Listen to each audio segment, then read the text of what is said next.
Question number 70 ட்ரானிக்ஸ். சரி, எலக்ட்ரானிக்ஸுக்குரிய பாதி. இது கிட்டத்தட்ட ஒரு பி கிரேட்னு எடுக்கலாம். படத்தில் காட்டியுள்ள சுற்றில் களம் புறக்கணிக்கத்தக்க உட்தடையுடையது, இருவாய்கள், இலட்சியமானது. களத்திலிருந்து எடுக்கப்படும் மின்னோட்டம். அப்போ உங்களுக்கு தெரியணும், ஒரு இலட்சியமான இருவாயின்னு சொன்னால், ஒரு ஐடியல் டயோட், ஒரு இலட்சியமான இருவாயுண்ட ஒரு இலட்சியமான இருவாயுன்ற நான் ஒரு சர்க்கிட்ல இணைக்கிறோம் விடி. அதே மாதிரி இந்த இடத்துல மாறி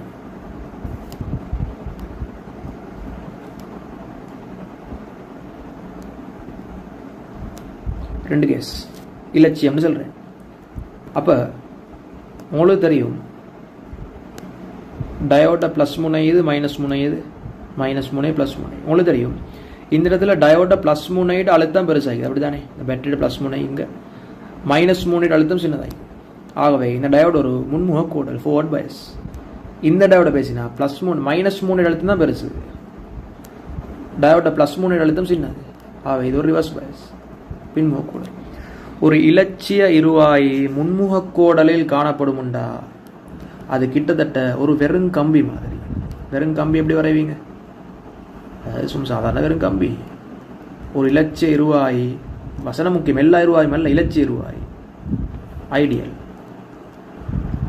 ஒரு இலட்சிய, அப்போ சாதாரணமாக இப்போ ஒரு எலக்ட்ரிசிட்டி கேள்வி மாதிரி இது. இலட்சிய இருவாயின்னு சொல்லி கேள்வி வருதுன்னு சொன்னால் எங்களுக்கு எலக்ட்ரிசிட்டி கேள்வி தான் அது மறைமுகம். எலக்ட்ரானிக்ஸ்னு சொல்லி ஒன்றும் இல்லை, அது ஃபோர்வர்ட் பயஸா ரிவர்ஸ் பயஸான்னு சொல்லி பார்க்குறது தான் எலக்ட்ரானிக்ஸ்.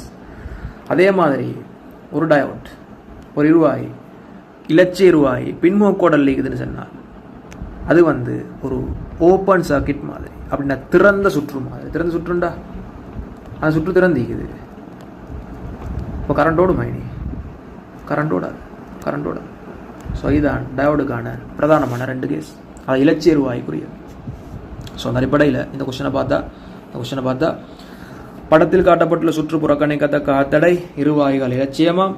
ஸோ அந்த அடிப்படையில் பார்த்தீங்கன்னு சொன்னால் இது பேட்டரியோட ப்ளஸ் முனை, இது டயோட ப்ளஸ் முனை. ஆகவே அழுத்தம் கூட, இந்த அழுத்தம் கூட. ஆகவே இந்த முதலாவது டயோட் ஃபோர்வர்ட் பயஸ். அதே மாதிரி ரெண்டாவது டயோட பேசினா இந்த இடத்துல நீங்கள் இந்த ப்ளஸ் முனையோட அழுத்தம், டயோட மைனஸ் முனை இது, டயோட ப்ளஸ் முனை இது. அப்போ இந்த ரெண்டாவது டயோட மைனஸ் முனையில தான் அழுத்தம் பெருசு. ஆகவே இந்த ரெண்டாவது டயோட் ஒரு ரிவர்ஸ் பயஸ். ஸோ அந்த அடிப்படையில் உங்களுக்கு என்ன செய்யலாம், இந்த முதலாவது டயோட் சர்க்கிட் உங்களுக்கு எப்படி வரையலாம். இந்த முதலாவது டயோட் டயோடுக்குரிய பாதை நீங்கள் ரிமூவ் பண்ணிட்டு ஒரு வெறும் கம்பி மாதிரி சர்க்கிட்டை கீறலாம். அதே மாதிரி இந்த ரெண்டாவது டயோட நீங்கள் இல்லாமல் அந்த இடத்துல டயோட் ஒன்று இல்லைன்னு யோசிக்கலாம். அதாவது இந்த இடத்துல ஓப்பன் சர்க்கிட் உண்டு. ஸோ நீங்கள் படத்தை உங்களுக்கு வேண்டி வரைஞ்சி காட்டுறேன். எப்படி வரும், இப்படி படம் வரும். இந்த இடத்துல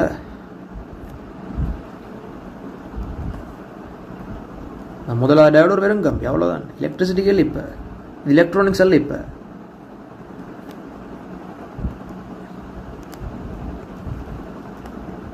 இப்படி இந்த இடத்துல டயோடு இல்லை, இந்த ஓப்பன் சர்க்கிட். அதே மாதிரி இப்படி கீழே இப்படி.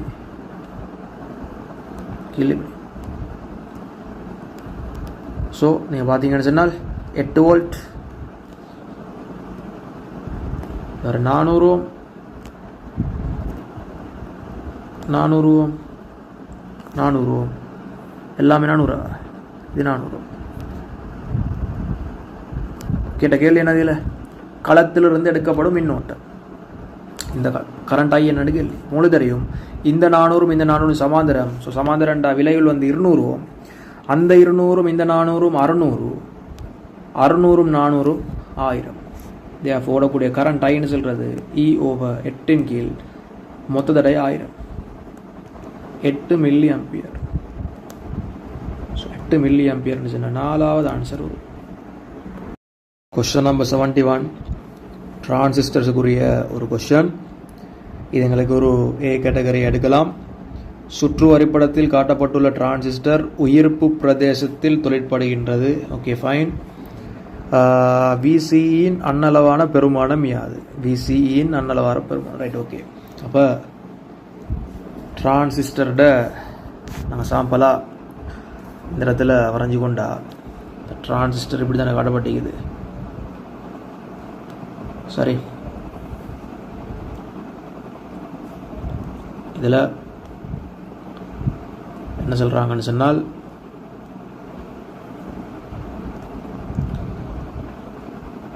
ஓகே, அப்போ முதலாவது விசிசியோட பெருமானம் +10 வோல்ட். இந்த இடத்துல தடயம் நினைச்சுக்கிறார், அதே மாதிரி இந்த இடத்துல தடயம், ரெண்டு முனையும் ஒர்க் பண்ணப்பட்டீங்க. சரி, ரெண்டு முனையும் ஒர்க் பண்ணப்பட்டீங்க. இப்போ என்ன சொல்கிறாங்கன்னு சொன்னால் ஃபஸ்ட்டு போட்டுக்கொள்ளும் பேஸ், இது எமிட்டர், இது கலெக்டர். ஸோ இதில் விபிஇட பெருமானம் சொல்கிறார் 0.6ன்னு சொல்லி. பழக தோஷத்தில் 0.7 போட்டு விட்றே இல்லை சிலிக்கன் சொல்லி, இல்லை தார் எடுத்தானே 0.6ன்னு சொல்லி. ஓகே, இந்த இடத்துல விசிஇ தான் கேள்வி கேட்குறார். விசிஇ இந்த இடத்துல இவர் 50 கிலோ ஓம், அதே மாதிரி இவர் 50 கிலோ ஓம். சரி, இவர் 1 கிலோ ஓம், இவர் 2 கிலோ. இப்போ உங்களுக்கு தெரியும் சாதாரணமாக இந்த இடத்துல ஒரு சின்ன ஐபி கரண்ட் வந்திருக்கும். அதே மாதிரி இந்த இடத்துல வரக்கூடிய கரண்ட் இந்த ஐசிக்குள்ளே போகக்கூடியது ஐசி, அதே மாதிரி இந்த இடத்துல ஐ. உங்களுக்கு தெரியும் சாதாரணமாக இந்த பேஸ் கரண்ட் வரும் இந்த ஜங்ஷனுக்கு, இந்த கலெக்டர் கரண்ட் வரும் இந்த ஜங்ஷனுக்கு. இவங்க ரெண்டு பேரும் சேர்ந்து எமிட்டர் கரண்ட்டாக வெளியே வைத்திரும். சரி, இது ஒரு பொதுக்காலி உரிமைப்பு. அந்த அடிப்படையில் இந்த முனையிட காணப்படக்கூடிய அழுத்தத்தை உங்களுக்கு அன்னளவா +5 வோல்ட்னு சொல்லலாம். காரணம் என்னென்னா, உண்மையில் இப்படி ஒரு அழுத்த பெருகுதுன்னு சொன்னால் இந்த இடத்துல ஒரு +10 வோல்ட்,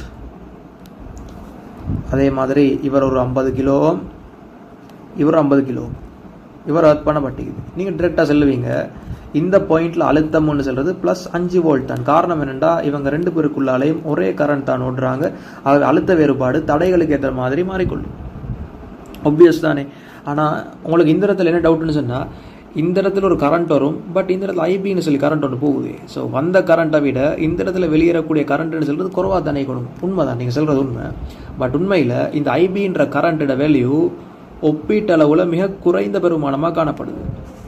கிட்டத்தட்ட மில்லி ஆம்பியர் வரிசையில் காணப்படுது இந்த ஐசியோட ஐஇயோட ஒப்பிடக்குள்ள. அதனால் எங்களுக்கு என்ன செய்யலாம்டா, பொதுவாக இந்த மாதிரி ஜங்ஷனில் இருக்குதுன்னு சொன்னால் இந்த ஐபின்ற கரண்ட்டை புறக்கணிக்கலாம். உதாரணமாக சொல்லுவோமே, 1 ஆம்பியர் கரண்ட் வருது ஒரு எக்ஸாம்பிள், இந்த ஐபி வந்து 1 மில்லி ஆம்பியர். அப்போ எவ்வளோ வெளியே போகும்? 999 மில்லி ஆம்பியர் வெளியே வைத்திரும். ஸோ கிட்டத்தட்ட 999 மில்லி ஆம்பியர் எங்களை 1000 மில்லி ஆம்பியர்னு சொல்லலாம் தானே. அதனால தான் சொல்கிறேன், இந்த ஐபின்ற கரண்ட்டோட வெளியே புறக்கணிக்கலாம். ஸோ மறைமுகமாக இவர் ரெண்டு பேருக்குள்ளாலையும் ஒரே கரண்ட் ஓடுதுன்னு சொல்லியிருக்கலாம். பட் ஐபி பூஜ்ஜியம் இல்லை. ஐபி பூஜ்ஜியம் சொன்னால் டிரான்சிஸ்டர் ஒர்க் பண்ணவே ஆகுது, அது கட் ஆஃப் ரீஜனை போய்த்திரும், துண்டி போகும். அப்போ ஐபிக்கு பெருமானம் ஒன்று இருக்குது, பட் அதில் விளைவு புறக்கணிக்கிறதுக்கு தான் சொல்ல வரேன். ஆகவே இந்த இடத்துல சரியாக ஜங்ஷனில் உங்களுக்கு +5 வோல்ட்னு எடுக்கலாம். ஸோ இவர் +5 வோல்ட்னு சொன்னால் இந்த இடத்துல சரி, இந்த முனையில் அழுத்தம் வந்து வரும் 4.3 வோல்ட். அப்படி தானே? 4.3 வோல்ட். இந்த இ என்ற எமீட்டர் எமீட்டரை விட இந்த பேஸ்டு அழுத்தம் 0.6 வோல்ட் கூட தான் காட்டிக்கிறார் இந்த தரவில். ஐயர் 4.3 சார் 4.4 இப்படி தானே. 4.4 0.6 கூட்டினா இந்த இடத்துல 5 வோல்ட் வரும். ஸோ இப்போ கதை முடியுது. இது 4.4ன்னு சொன்னால் உங்களுக்கு தெரியும், இந்த இவருக்கு குறுக்கே அழுத்த வேறுபாடு தெரியும் 4 வோல்ட்னு சொல்லி. ஸோ இவருக்கு V7 IR போட்டால் இந்த 2 கிலோ ஓமுக்கு உங்களுக்கு வரும் என்னது, இந்த வோல்டேஜ்னு சொல்கிறது, வோல்டேஜ் டிஃபரண்ட்னு சொல்கிறது 4 ஓட்டுற கரண்ட் IE × R. ஆருக்கு பதிலாக 2 கிலோ. ஸோ ஐஇட பெருமானம் 2.2 மில்லி ஆம்பியர் வரும். இவர் கிலோ தானே. ஆனால் நாங்கள் இந்த இடத்துல ஐபிட வேல்யூ இயன்ற அளவு ஒரு மிகச்சிறிய பெருமானம். ஆகவே உங்களுக்கு தெரியும், ஐபியையும் ஐசியையும் கூட்டினால்தான் ஐஇ வருது. பட் இவரோட வேல்யூ ஒப்பிட்டலும் நல்லா சின்னது. ஆகவே எங்களுக்கு என்ன செய்யலாம், ஐசிட வேல்யூ அன்னளவா ஐஇன்னு சொல்லி எடுக்கலாம். ஐசிட வேல்யூ அன்னளவா ஐஇக்கு சமன் எடுக்கலாம். ஸோ ஐசிட வேல்யூ அன்னளவா ஐஇக்கு சமன்டா இந்த இடத்துல ஓடக்கூடிய கரண்ட் 2.2 மில்லி ஆம்பியர் அன்னளவா இந்த இடத்துல வரக்கூடிய ஐசிக்கிட பெருமானத்துக்கு சமன் எடுத்துட்டாங்க 2.2 மில்லி ஆம்பியர். ஸோ அவ்வளோதான் கதை. இப்போ இந்த இடத்துல கேள்வியை முடிச்சிடலாம். எப்படி அழுத்த பிரிவு போட்டிங்கன்னு சொன்னால் விசிசி வந்து 10 மைனஸ் ஐசிஆர்சி. அப்போ ஐசிக்கு பதிலாக 2.2 கிலோ தானே, மில்லியன் கிலோ வெட்டி போகும் இன்ட்டு 1 மைனஸ் விசிஇன்னு சொல்கிறது. இந்த பாயிண்டில் அழுத்தம் 4.4 இப்படி தானே அழுத்த பிரிவு. ஆக விசிஇன்னு சொல்கிறது 10லிருந்து 2.2 போனோன்னு சொன்னால் இந்த இடத்துல வரும் 4.4 வந்துவிட்டேன்னு சொன்னால் 6.6. 10லிருந்து 6.6 போனால் எவ்வளோ?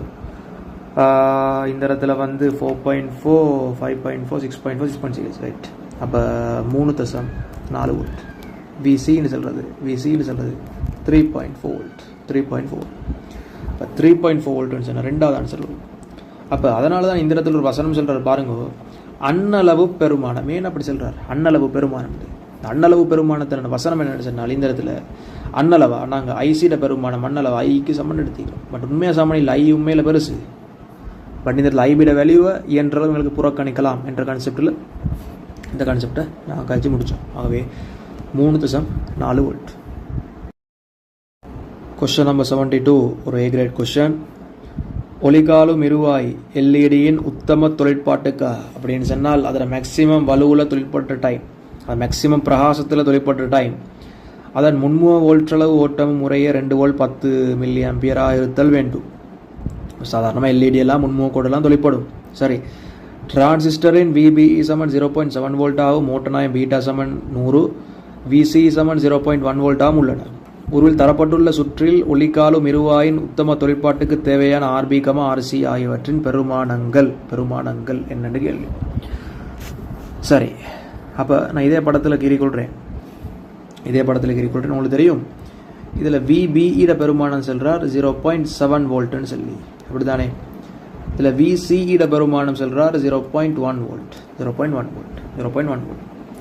ஸோ தேவண்டா நான் இந்த படத்தில் கீறினா கிளியர் இல்லாத மாதிரி ஒரு ஃபீலிங் இருக்குதுண்டா, கொஞ்சம் ஜூம் பண்ணிக்கிடுவோம். சரி, இப்போ இதில் விபிஇட பெருமானம் சொல்கிறார் 0.7 வோல்ட், விசிஇட பெருமானம் சொல்கிறார் இந்த இடத்துல 0.1 வோல்ட்டுன்னு சொல்லி. அப்போ நாங்கள் ஃபஸ்ட்டுக்கு பேசின அதே ஐடியா, கிட்டத்தட்ட ஐபியோட வேல்யூன்னு சொல்கிறது உண்மையில் ஒப்பீட்டு அளவில் நல்லா சின்ன வேல்யூ. ஆகவே இது முழு சர்க்கிட்டும் ஒரு தொடர் சர்க்கிட்னு எடுக்கலாம். ஸோ அந்த அடிப்படையில் இந்த இடத்துல வோல்டேஜ் இது புவித்தொடுப்பு தானே, இது அழுத்தம் 0. ஸோ உங்களுக்கு தெரியும் 3.3 1.7. ஆகவே தடைக்கு நேர்விசமனா அழுத்த வேறுபாடு மாறும். மொத்த வோல்ட் 5 வோல்ட். ஆகவே இந்த இடத்துல அழுத்தம் 1.7 வோல்ட். ஸோ இது 1.7 வோல்ட், இது 0ன்னு சொன்னால் இந்த முனையில் 0 விட 0.7 வோல்ட் கூட. இந்த முனை 0.7 வோல்ட் அதிகமாக காணப்படும். சரி, இப்போ உங்களுக்கு தெரியும் இந்த இடத்துல எக்ஸ்ட்ரா ஒரு கதை காய்ச்சிறார். இந்த எல்இடியிட வந்து உத்தம தொழிற்பாடு அப்படின்னா இந்த எல்இடி மேக்சிமம் பிரகாசத்தில் தொழிற்படுற டைம் இவருக்கு குறுக்கியான அழுத்த வேறுபாடு 2 வோல்ட்டாக காணப்படும். ஸோ இந்த இடத்துல வோல்டேஜ் ட்ராப் கொண்டு வரும் 2 வோல்ட். அதே மாதிரி இந்த எல்இடிக்குள்ளால் ஓடக்கூடிய கரண்ட் மறைமுகமாக இந்த ஐசியோட பெருமானம் 10 மில்லி ஆம்பியராக காணப்படும். ஸோ அந்த அப்படி இருக்குதுன்னு சொன்னால் எல்இடி மேக்ஸிமம் பிரைட்னஸில் தொழிற்படும், அப்படி தானே. ஓகே, அப்போ உங்களுக்கு தெரியும் ஐசியோட பெருமானம் 10 மில்லி ஆம்பியர்.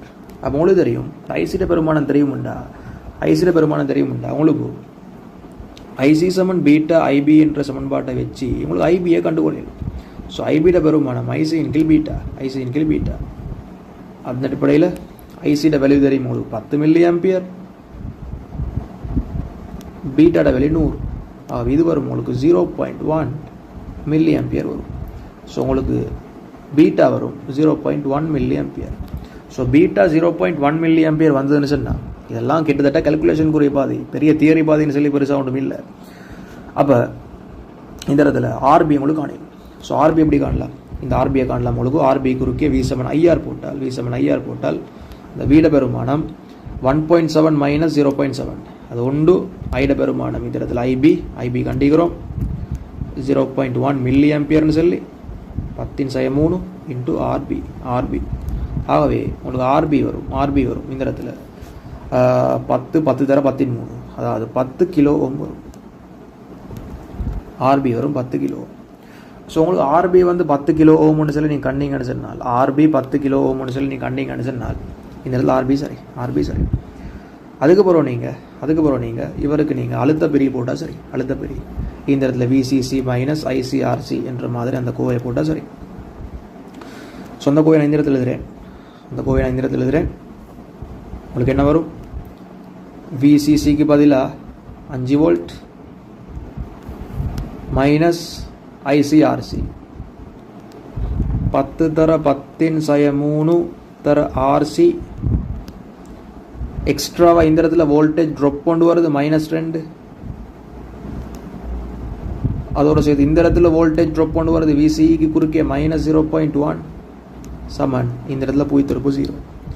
ஆகவே இந்த 5லிருந்து 2 போனால் 3, 3லிருந்து 0.1 போனால் 2.9.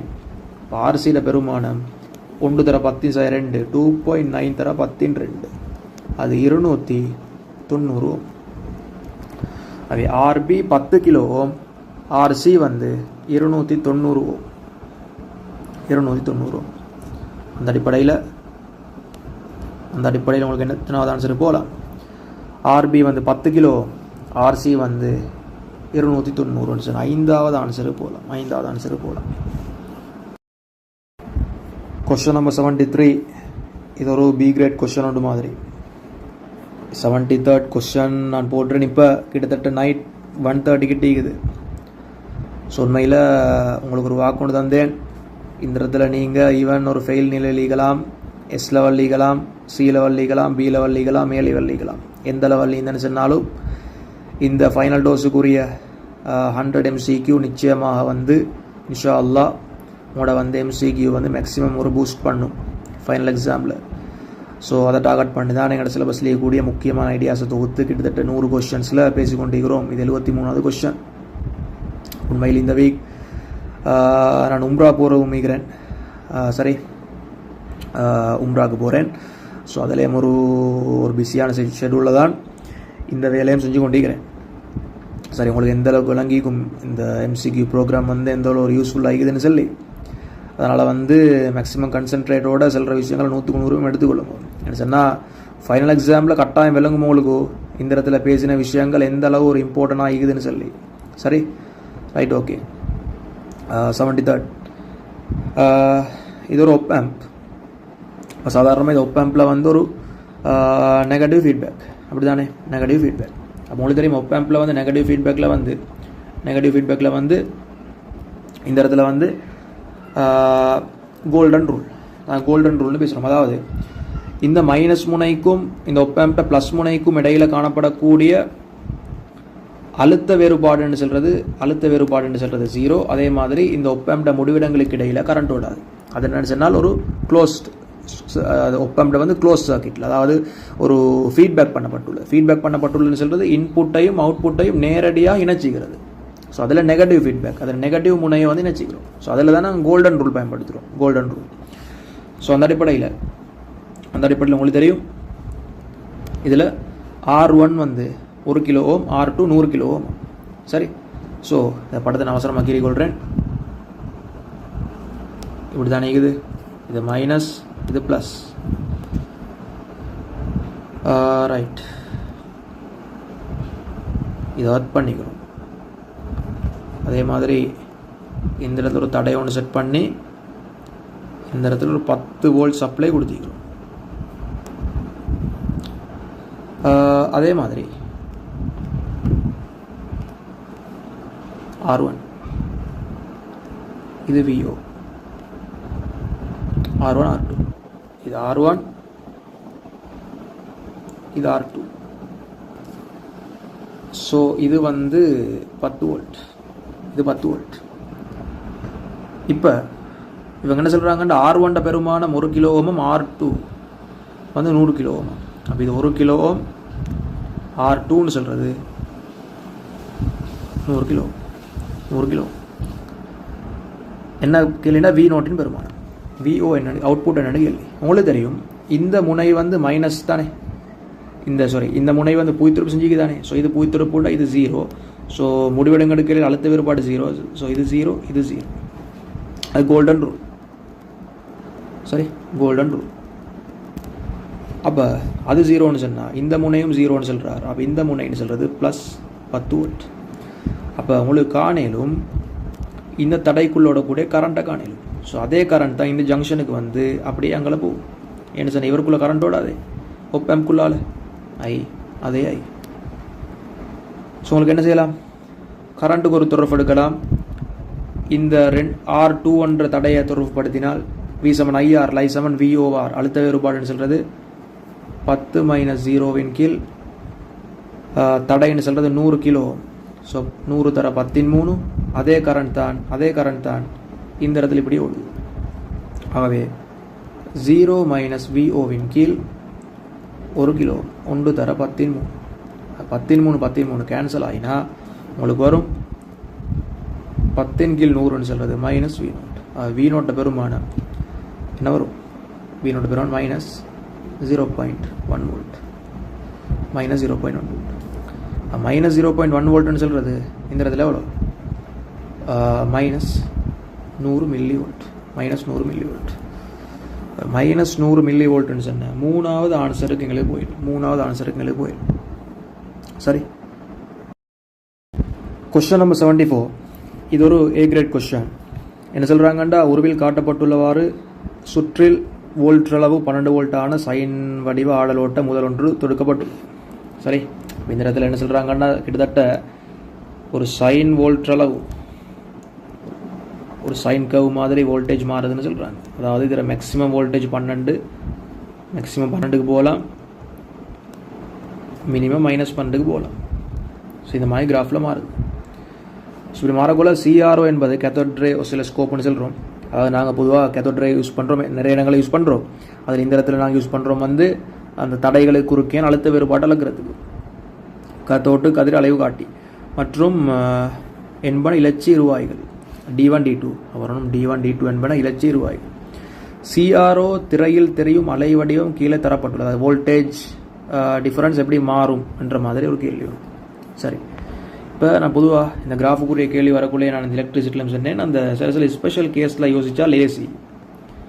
அதாவது இதில் கேஸ் 1 எப்படி யோசிக்கலாம்னு சொன்னால், இந்த கேத்தோட் ரே இந்த சைன் வலை இந்த ஆடலோட்ட முதல்ல குறுக்கே அழுத்த வேறுபாடு மேக்ஸிமம் டைம் ஈக்குவல். அதை +12 வோல்ட் ஈக்கிற டைம் ஒரு சினேரியோ வரும். அதே மாதிரி மினிமம் -12 வோல்ட் ஈக்குவல் எப்படி இன்னொரு கேஸ் வரும். ஸோ இந்த 2 கேஸை வச்சு உங்களுக்கு கிராஃபை கெஸ் பண்ணி கொள்ளையும். ஸோ அந்த அடிப்படையில் நாங்கள் முதலாக பேசுவோம் இந்த மேக்ஸிமம் டைம் வரக்குள்ள இவரை குறுக்கே அழுத்த வேறுபாடு மேக்ஸிமம் டைம். ஸோ அந்த மேக்ஸிமம் டைம் வரக்குள்ள அந்த ஆடலோட்ட முதலுக்கு குறுக்கே அழுத்த வேறுபாடு மேக்ஸிமம் டைம் வரக்குள்ள உங்களுக்கு நான் கிட்டத்தட்ட எனக்கு லேஸுக்கு நான் இந்த முனையை ஏர்த் பண்ணி நினச்சேன், ஏர்த் பண்ணமா யோசிச்சா இந்த முனை ஒரு +12 வோல்ட் மாதிரி இருக்கும். அப்படி தானே, ஒரு +12 வோல்ட் மாதிரி இருக்கும். அப்போ இந்த இடத்துல உங்களுக்கு இப்படி யோசிக்க தேவையில்லை, உங்களுக்கு இப்படி யோசிக்கவும் மேலும். அதாவது இவர் உதாரணமாக இந்த முனை ஒரு -6 வோல்ட், இவர் ஒரு +6 வோல்ட்னு யோசிக்கலாம். இல்லாட்டி இவர் ஒரு -4 வோல்ட், இவர் ஒரு +8 வோல்ட்னு யோசிக்கலாம். ஸோ உங்களோட இருக்கும் அது. எனக்கு லேசிக்கு நான் 0 படுத்தி யோசிக்கிறேன். ஸோ இவர் 0 படுத்தினா இவர் +12 வோல்ட் மேக்ஸிமம் டைம் கேஸ் 1 காட்சி கொண்டிருக்கிறேன். ஸோ இது 0ண்டா இது 0 இது 0. அப்போ உங்களுக்கு தெரியும் இதில் யார் முன்முகக்கோடல் யார் பின்முகக்கோடல். இந்த 0க்குரிய பக்கம் இந்த +12 செட் ஆகக்கூடிய பக்கம் இந்த டயோட ப்ளஸ் முனை செட் ஆகுது. ஆகவே இந்த ப்ளஸ் முனையில் பெரிய அழுத்தம். ஆகவே இது ஃபார்வர்ட் பயஸ். இந்த +12 செட் ஆகிற பக்கம் இது மைனஸ் பக்கத்தில் செட் ஆகுது. ஆகவே இந்த D2ன்னு சொல்கிறது ரிவர்ஸ் பயஸ். அப்போ உங்களுக்கு தெரியும் ஒரு இலட்சிய இருவாயின்னு சொன்னால் ஃபார்வர்ட் பயஸில் அவர் கிட்டத்தட்ட என்ன மாதிரி ஒரு வெறும் கம்பி மாதிரி, ஒரு வெற்று கம்பி என்று மாதிரி. அதே மாதிரி ரிவர்ஸ் பயஸ்ன்னு சொன்னால் ஓப்பன் சர்க்கிட்டா இந்த இடத்துல சின்ன சர்க்கிட்டை கட் பண்ண மாதிரி ஒன்றுமே இல்லை. இப்போ கரண்ட்டோட ஆகவே கேஸ் 1 உங்களுக்கு இப்படி யோசிக்கலாம். கேஸ் 1க்கு இந்த D1 டயோட் வந்து ஒரு வெறும் கம்பி. அதே மாதிரி D2ன்னு சொல்லி டயோட் ஒன்று இல்லை. இப்போ இந்த இடத்துல ஒரு ஓப்பன் சர்க்கிட்னா இந்த இடத்துல நீங்கள் சர்க்கிட்டை கட் பண்ணுற மாதிரி யோசிக்கலாம். ஸோ அந்த கரண்ட்டை உங்களுக்கு இப்படி போகும். இந்த இடத்துல கரண்ட் வருது, முழு கரண்ட்டும் இவருக்குள்ளால் வந்து இவருக்குள்ளே போகும். ஸோ இந்த சர்க்கிட்டில் கரண்ட்டோட இப்போ நீங்கள் முதலாக சந்தர்ப்பம் நான் I1 எடுக்கிறேன். I1 கரண்ட்டை கண்டா உங்களுக்கு எப்படி வரும், அந்த I1 கரண்ட் எப்படி வரும், இந்த இடத்துல நீங்கள் முழு சுற்றுக்கும் V7IR போட்டால் அந்த கணத்தில் காய்ச்சிறேன். அந்த கணத்துக்கான வோல்டேஜ் மாறிக்கொண்டிருக்கும். அந்த மேக்ஸிமம் டைமில் அந்த கணத்தில் V7IR போட்டால் 12ன்னு சொல்கிறது I1 தர மொத்த தடை. இங்கே 100 இருக்குது, இங்கே 400 இருக்குது. இவர் ஒரு வெறுங்கம்மி தானே. ஸோ 100 100 400 500. ஸோ ஐவண்ட பெருமானம் 12 கீழ் 500, 24 கீழ் 1000. ஆகவே 24 மில்லி ஆம்பியர். ஆகவே ஐவன் தெரியும்டா கேத்தோட் ரே ஒசிலோஸ்கோப் காட்டும் இந்த 100 ஓம் தடை குறுக்கிய அழுத்த வேறுபாடு. ஆகவே நான் V1 எடுக்கிறேன். V1 7 IR 24 தர 10/3 தர தடை 100 சுருக்கினா 2.4 வோல்ட். 2.4 volt 2.4 volt. ஸோ இது முதலாவது. ஆகவே இந்த மாதிரி ஃபர்ஸ்ட் சினேரியோவில் ப்ளஸ் 2.4 வோல்ட் காணப்படும். சரி, அதை நோட் பண்ணி வச்சுக்கிறோம். இந்த இடத்துல ஃபர்ஸ்ட் சினேரியோ அதாவது கேஸ்1 சொன்னோம். இந்த இடத்துல Vmax டைம் இந்த V1 பெருமானம் ப்ளஸ் 2.4 வோல்ட். இந்த V1 சொல்கிறது கேத்தோட் ரே ஒசிலோஸ்கோப் 100 ஓம் குறுக்கே அழுத்த வேறுபாடு. அதே மாதிரி கேஸ் 2 பேசினா case 2 minimum voltage. So minimum voltage வர டைப் பேசினா மினிமம் வோல்டேஜ் Vmin. உங்களுக்கு Vmin சொல்கிறது -12 வோல்ட். அப்படி தானே -12 இந்த -12. ஸோ -12 எப்படி யோசிக்கலாம்டா கிட்டத்தட்ட மைனஸ்ன்னு சொல்கிறது அந்த ஒரு ஆடலோட்டம் தானே, திசை மாறுது. இப்போ ஃபஸ்ட்டுக்கு நான் இவரை 0 படுத்தி இவரை +12 யோசிக்கிற மாதிரி இப்போ என்ன செய்யலாம், திசை மாற்றிடலாம். அப்போ இவரை இப்போ 0 படுத்தினா இவர் +12. ஸோ இவர் +12 யோசிச்சா முழு வரும் எப்படி இவர் 12 இவர் 12 இவர் 12 இவர் 12. ஆகவே 0க்குரியது ப்ளஸ் பக்கம், 12க்குரியது மைனஸ் பக்கம் இருக்குதா, இவர் ரிவர்ஸ் பயஸ். ஏன்னா +3 அழுத்தம் சின்னது, இவர் வந்து fort Paes, D2 fort Paes. இப்போ ஏன்னா +12 பெரிய அழுத்தம் செட் ஆகுது, +3 இல்லை. ஆகவே உங்களுக்கு ரிவர்ஸ் பயஸுக்குரிய இந்த டயோட் D1 இந்த சர்க்கிட் வந்து ஓப்பன் சர்க்கிட்.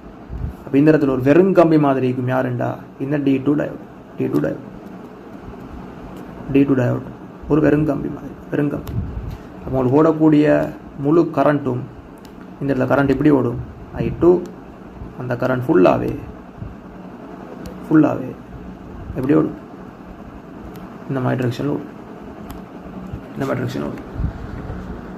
ஸோ இந்த இடத்துல நீங்கள் I2 பார்த்தீங்கன்னு சொன்னால் I2 7 மொத்த அழுத்த வேறுபாடுன்னு சொல்கிறது 12 தடை வந்து 500. சாரி 500 இல்லை, இப்போ தடை வந்து இங்கே 100, அதே மாதிரி 900. அப்போ இந்த இடத்துல 1000. அது 12 மில்லி ஆம்பியர். ஆகவே நீங்கள் V7 IR போட்டால் 100 ஓம் தடைக்கு ஐக்கு பதிலாக 12 தர 10/3 தடை 1.2 வோல்ட். அப்போ இந்த இடத்துல ஒரு முக்கியமான விஷயம் முதலாவது சந்தர்ப்பத்தில் ஓடின கரண்ட் இருந்துச்சு I1 இப்படி. அவை அழுத்த வேறுபாடு டிரெக்ஷன் எப்படி வரும், அழுத்த வீழ்ச்சின்னு சொல்கிறது இந்த டிரெக்ஷன்லாம் வந்துச்சு 2.4 வோல்ட் முதலாவது. ரெண்டாவது சிச்சுவேஷனில் கரண்ட் ஓடிச்சு I2 கரண்ட் இந்த டிரெக்ஷனில் ஓடிச்சு. ஆகவே அழுத்த வீழ்ச்சின்னு சொல்கிறது இந்த டிரெக்ஷனில் வந்துச்சு V2. ஆகவே V1 V2 திசை மாறிக்குது. ஆகவே கிராஃப் 2 பக்கமும் வரும். அப்போ இது பில அப்போ எங்களுக்கு 1 அல்லது 5 ப்ளஸ் டைமில் அழுத்தம் வரும் 2.4 வோல்ட். மைனஸ் டைமில் நான் மைனஸாக எடுத்த டைமில் அழுத்தம் வந்துச்சு, அழுத்த வேறுபாடு வந்துச்சு ப்ளஸ் 1.2 வோல்ட். ஆகவே ஒரு பக்கத்தில் வந்து கிராஃப்ட மேக்சிமமும் கீழ்த்தூணில் வந்து சின்ன பெருமானம் வரும். இவரை பார்த்தீங்கன்னு சொன்னால் மேலும் கீழே முறை அளவு. ஸோ இவர் 5வது ஆன்சரு போயிடும். ஸோ இந்த பர்ஃபெக்ட் கிராஃப் உங்களுக்கு நான் கீழே வரைஞ்சி காட்டுறேன்டா. எப்படி காட்டுமுண்டா இப்படி இந்த கேத்தோட் ரே ஒசிலோஸ்கோப்பு குறுக்கிய அழுத்த வேறுபாடுன்னு சொல்கிறது இந்த மாதிரி. அதாவது இப்படி. ஸோ இந்த அழுத்தம்னு சொல்கிறது நான் அழுத்த வேறுபாடு இருக்குது 2.4 வோல்ட். இது வந்து -1.2 வோல்ட். ஸோ இப்படி கிராஃப் வரும். ஸோ அந்த அடிப்படையில் இருக்கக்கூடிய கிராஃப் 5வது ஆன்சர். இப்போ 4வதுல என்ன பிரச்சனைண்டா கொஞ்சம் கூட்டிட்டு கொஞ்சம் குறவு காட்டி இது பட் திசை மாறும். சரி, நல்ல ஒரு கேள்வி.